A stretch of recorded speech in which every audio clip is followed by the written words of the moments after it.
Les amis, le Portugal est éliminé. Et c'est Cristiano Ronaldo qui sort par la petite porte de sa dernière Coupe du Monde. Voilà, c'est dit, c'est posé, on peut respirer. Et je vais vous raconter comment l'Espagne a fait tomber les Portugais dans le Money Time. Franchement, les amis, avant de rentrer dans le vif du sujet, lâchez-moi le petit pouce bleu, ça coûte rien et ça aide vraiment la vidéo à sortir chez plus de monde, vous le savez. C'est le fameux référencement.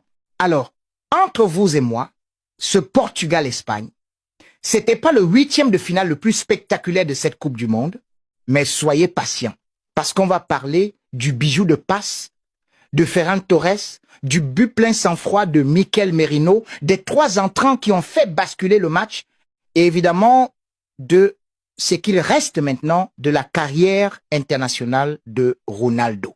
Alors on commence par le début les amis, la première période. Franchement, entre nous, l'Espagne a débuté ce match hyper fort. Grosse intensité, pressing haut, ils ont étouffé la relance portugaise pendant 20 bonnes minutes. Il y a même eu ce face à face de Mikel Oyarzabal, complètement raté, alors qu'il n'y avait que le gardien Diogo Costa à battre. J'assume totalement, sur cette occasion-là, c'est un but à 90% qu'il envoie à côté. Et juste après, rebelote, une frappe de le Normand repoussé, puis celle de Baïna, claquée par un Diogo Costa des grands soirs. Vous voyez ce que je veux dire? Une vraie masterclass individuelle de ce gardien portugais. Il a littéralement maintenu son équipe à flot tout seul sur ce premier acte. Le souci, les gars, et ça je le dis clairement, c'est que les deux milieux de terrain se regardaient un peu en chien de faïence. Pedri était fantomatique, transparent, jamais dans le rythme, franchement pas son match du tout. Et en face, Bruno Fernandes non plus n'a jamais réussi à peser sur cette rencontre. Il touchait des ballons sans jamais faire la différence. Rodri, lui, a continué de tourner tranquillement, toujours juste dans ses transmissions, mais même lui n'arrivait pas à accélérer le jeu espagnol comme il sait le faire d'habitude. Nuno Mendes, de son côté, a fait un match plein, solide défensivement, des interventions propres. Il a littéralement rendu fou Lamine Yamal sur son côté. Le jeune Espagnol n'a quasiment rien pu proposer face à lui de toute la rencontre. Franchement, j'ai un peu de peine pour lui là. C'est clairement pas sa meilleure sortie en sélection. Petit aparté quand même sur Ruben Neves et Vitinha parce que je trouve qu'on n'en parle pas assez. Les deux ont couru dans tous les sens pour essayer de donner un peu de rythme à cet entrejeu portugais, mais sans jamais vraiment réussir à casser les lignes espagnoles. C'est un peu l'image du match en fait. Beaucoup de courses, beaucoup d'engagement, mais très peu de tranchants réels dans le dernier geste. Même chose côté espagnol, avec Rodri, qui gérait, qui sécurisait, mais qui n'a jamais accéléré comme il peut le faire dans ses meilleurs soirs avec son club. On souffle 2 secondes. Parce que les gars, restez avec moi jusqu'au bout. Je vous garde la plus grosse info pour la fin de cette vidéo, celle du Money Time. Vous n'allez pas être déçus. Croyez-moi, deuxième période, et là, honnêtement, ça devient un match de gardien et de nerfs. Les deux équipes ont clairement plus joué sur la sécurité que sur la prise de risque, ce qui a donné un match assez fermé, un peu ennuyeux, je vous le concède, mais tendu de bout en bout. On sentait que personne ne voulait craquer le premier, que les deux blocs avaient une trouille collective de se découvrir. Il y a eu quelques étincelles quand même. Rafael Leão est entré en jeu et a immédiatement apporté du vertige, de la vitesse, des différences balles au pied que personne d'autre n'arrivait à produire côté portugais. João Cancelo est sorti, Diogo Dalot et Francisco Conceição sont montés au jeu. Ça a redonné un peu de fraîcheur à cette attaque portugaise fatiguée. Même Cristiano Ronaldo, en fin de match, a tenté de peser un peu plus sur le jeu, mais entre nous, il n'a clairement pas eu l'influence qu'on attendait de lui sur ce genre de rencontre coup près.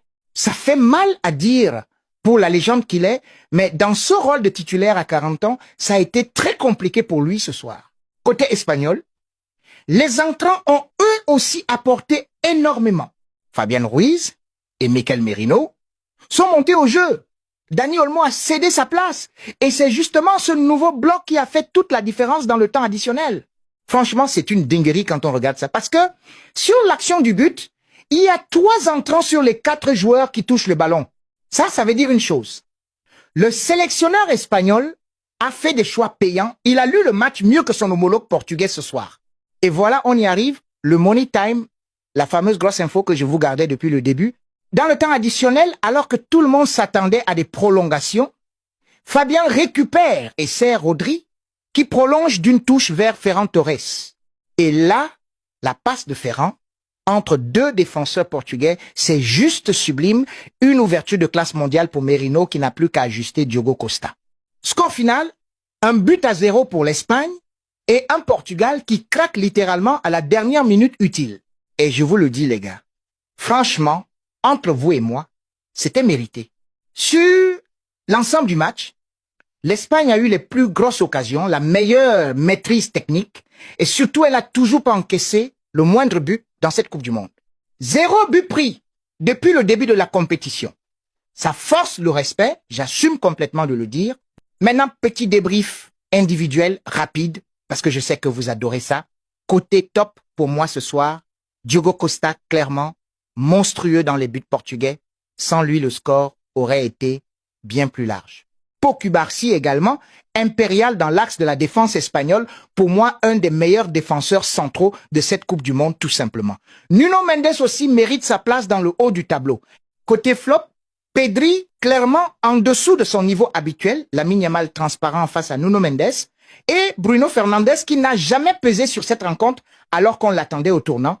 Et pour le Portugal maintenant les frérots, c'est la fin d'une ère. Cristiano Ronaldo, à 40 ans, c'était très probablement sa dernière apparition en Coupe du Monde. Quelle carrière immense il aura eu. On ne va clairement pas juger tout un parcours sur un 8e de finale raté, mais ce soir, symboliquement, c'est un chapitre qui se referme. Respect total à lui et à toute cette génération portugaise. Ils ont donné le maximum, ils ont manqué d'un peu de tranchant au bon moment. C'est cruel, mais c'est le sport à ce niveau-là. L'Espagne, de son côté, rejoint donc les quarts de finale et affrontera le vainqueur entre la Belgique et les États-Unis. Une équipe solide, disciplinée, qui n'encaisse rien et qui s'est fait déjouer les pronostics grâce à son banc. Franchement, ils font peur pour la suite de cette compétition. Il va falloir compter sérieusement avec eux jusqu'au bout. D'ailleurs, entre nous, cette Espagne me rappelle un peu les grandes équipes qui savent gagner sans forcément briller à chaque match.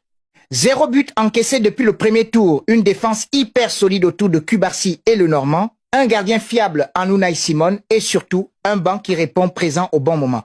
Ça, les gars, c'est la signature des équipes qui vont loin dans un grand tournoi. Je le dis clairement, pour moi, avec la France, l'Espagne fait clairement partie de mes favorites jusqu'au bout de cette compétition. On verra si les faits me donnent raison dans les prochaines semaines. Allez les amis, dites-moi tout en commentaire ce que vous avez pensé de ce match et de cette élimination portugaise. J'irai vous répondre comme d'habitude, vous le savez. Et si ce n'est pas encore fait, n'oubliez pas le petit pouce bleu, ça aide énormément la chaîne. Vraiment un immense merci à tous ceux qui prennent 2 secondes pour ça. Pour ceux qui débarquent tout juste sur cette chaîne, ici on parle football tous les jours avec passion, débrief, pronostics, actualité. Alors abonnez-vous pour ne rien rater de la suite de cette Coupe du Monde.